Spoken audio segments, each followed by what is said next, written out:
Isang malakas na lindol na may magnitude 6.2 ang tumama sa Surigao del Sur kagabi, October 11, bandang 10:32 p.m.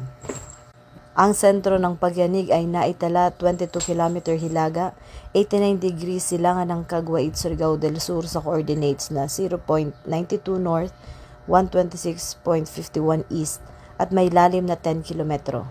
Sa kabuting hampalad, wala pang naiulat na pinsala sa ari-arian o nasaktan dahil sa lindol.